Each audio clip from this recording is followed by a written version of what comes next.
The final answer for 35, r equals 2a cosine theta. So what does this give me? This gives me a circle.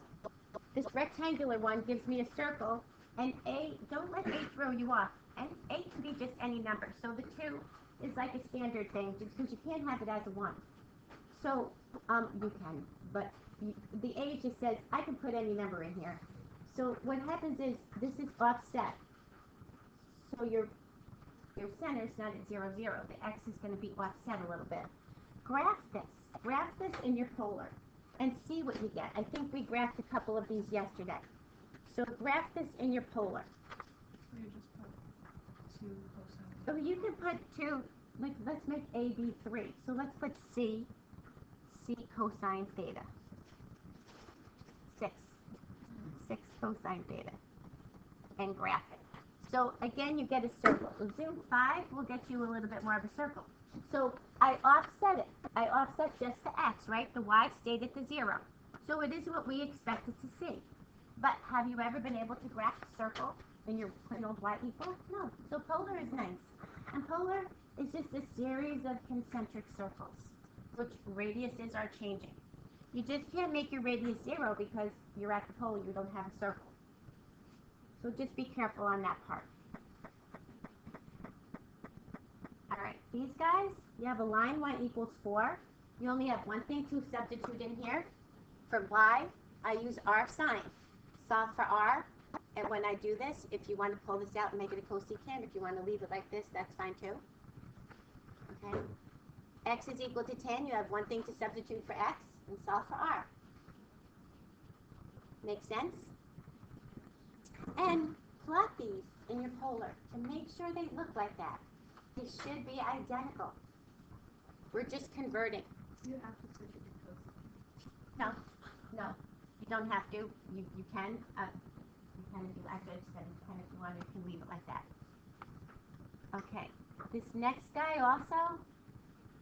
This is an equation of a line, right? Do I have any squares in here or anything else? I should get a line out of this. If I solve for y, I get a line. I just add y to the other side. I get 3x plus 2. This guy down here, as weird as it looks, will give you a line. And graph them. Substitute in your x, substitute in your y.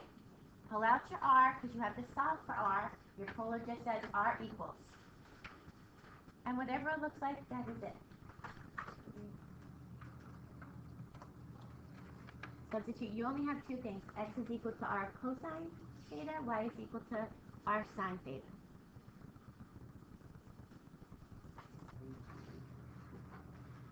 Good? Okay. Substitute out the x. Substitute out the y. Factor it out the r. And just divide. Solve for r. It looks weird, but believe it or not, put that in your polar. You get a line. If I take my original equation and just move y over, y equals 3x plus 2, that's the equation of a line. So this polar, once you put it in, just put it in your calc. You get a line.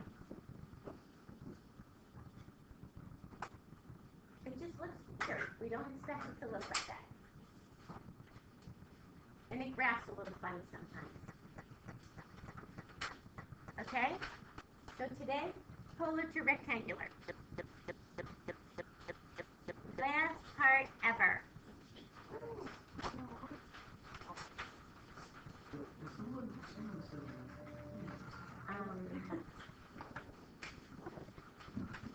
You're thinking about the wrong thing. Okay. So, how hard is this? I have r equals 2. So I go to my equation and I say r equals 2. What should I get?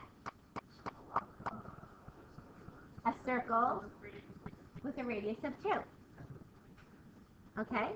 Easy peasy, right? Where's your window? Because mine doesn't know. Yeah. Oh, you're using 7.5. Well, you're making a circle. You got to go. Well, 7.5, your calculator changes that. I just set it at 30, and then your calculator is automatically going to change your step. Then make it negative 10 to positive 10. Your calculator will change them as you go. But you're Your theta has to go from 0 to 360. Aren't we making a full circle? If not, doesn't your circle stop partial way if you don't go to 360? Kind of makes sense, right? So now, we know that we have to make a circle out of this. Well, we have one equation that helps us make a circle. So this is your equation that helps you make a circle. So I'm 2 units all the way around away from the pole, so my center is 0, 0, and I just substitute my 2 in there. There's my equation. So this is one of the equations that you're going to use. Because what is the polar created? A circle.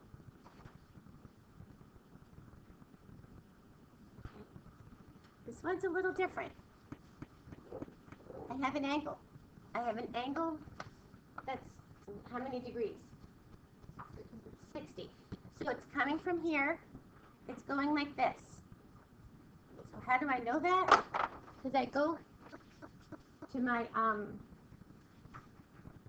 I go to here, and I can't put this in. Where do I put this? I can't put this in here. But it will give me a line. It will go like this. So you know if this is 60, special right triangles, you can never get away from those. So this is radical 3, this is 1, this is 2. God bless you. So this has got to give me an equation of a line. Basic equation of a line. So your slope is y over x. Take your y over your x.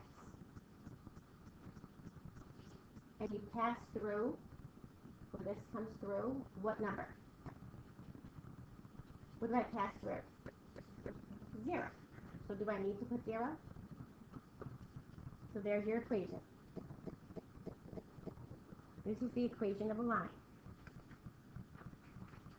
Some will be lines, some will be circles. Polar gives you lines. We just did one with a line, right? We just had a line one. So polar gives you lines. Okay?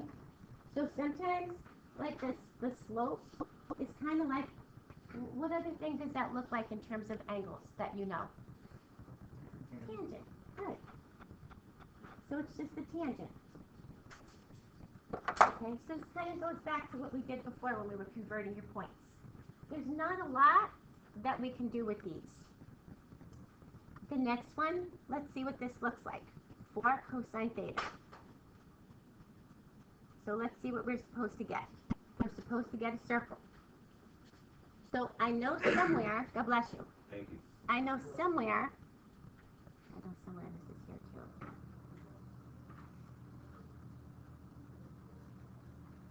Somewhere I'm going to be using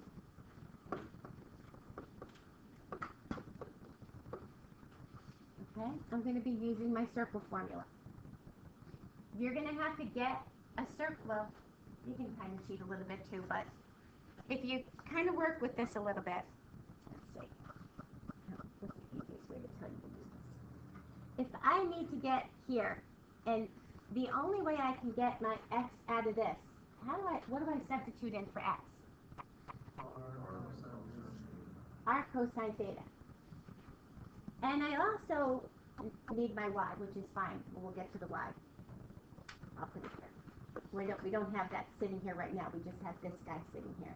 But we don't exactly have an r. So you can take this out and make this an x. I need this to say r.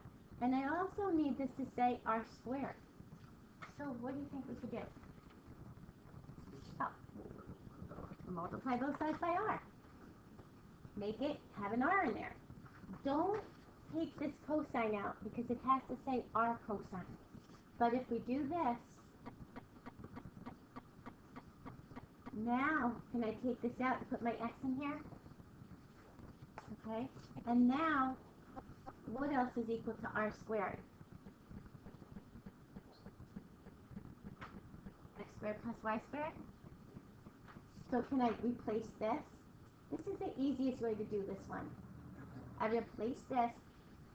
Remember when we graph this, we start what looks like a circle. So automatically write down x squared plus y squared equals r squared. That's our rectangular formula for a circle. Somehow it's got to fit into this, doesn't it? It's got to fit into our circle formula. It's not a line. It's not anything else. So we plug this in, we take this out, and now what else would you do? Just move everything to one side. So, standard form of a circle, I would have to complete the square, add both sides, get my circle formula, but you don't have to go that far. Just give me the, yeah, this is fine. You can just give me this. What about when you find them though? Is that what? Find them with the equation. Yeah, that's all I want. Standard form is still an equation of a circle. Yeah. I don't need you to graph. If you want to graph it to see where your circle is to match it up to your polar graph, then yeah, you're going to have to complete your square. But you can kind of see by your polar graph, it is offset. The x is offset, not the y. So the x is going over 2. What's half of negative 4? Negative 2, right? So doesn't this move me 2 to the other side? Doesn't this give me 2, 0? So you don't really have to complete the square on this. Just kind of like make sure that it makes sense.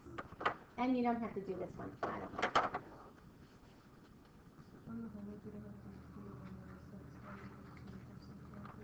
All right, so you can cross that out. What? Yeah, you can cross that out. Which one? What number is that? 51. You can cross out 51. Let's make life easy. Okay? So